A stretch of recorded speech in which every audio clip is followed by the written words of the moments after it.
हज़रत आदम अलैहिस्सलाम और हज़रत हवा अलैहिस्सलाम की कहानी इस्लाम में तख्लीक़ इंसानियत की बुनियाद है। अल्लाह ताला ने हज़रत आदम अलैहिस्सलाम को मिट्टी से पैदा किया और उनमें अपनी रूह फूंकी। फिर फरिश्तों को हुक्म दिया कि वो आदम अलैहिस्सलाम को सजदा करें। तमाम फरिश्तों ने अल्लाह के हुक्म की तमील की, मगर इब्लीस ने तकब्बुर की वजह से इनकार किया और रांदा दरगाह हो गया।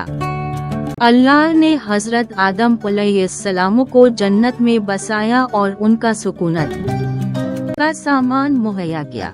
अल्लाह ताला ने हज़रत आदम अलैहिस्सलाम की तन्हाई दूर करने के लिए हज़रत हवा अलैहिस्सलाम को पैदा फरमाया। दोनों जन्नत में रहते थे और हर नेमत से लुत्फ़ अंदोज़ होते, लेकिन अल्लाह ने इन्हें एक मखसूस दरख्त के करीब जाने से मना किया था। शैतान ने वसवसा डाला और इन्हें वर्गलाया कि अगर वो उस दरख्त का फल खाएंगे तो हमेशा जिंदा रहेंगे। हज़रत आदम और हज़रत हवा शैतान के फरेब में आ गए और दरख्त का फल खा लिया।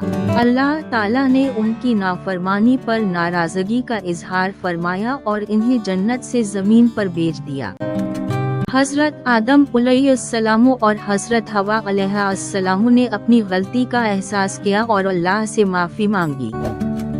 अल्लाह ने उनकी तौबा कबूल की और इन्हें जमीन पर बसने, नस्ल इंसानी को आगे बढ़ाने और हिदायत के मुताबिक जिंदगी गुजारने की तालीम दी। हज़रत आदम अलैहिस्सलाम को पहला नबी बनाया गया और इंसानों को हक व बातिल की पहचान सिखाई गई।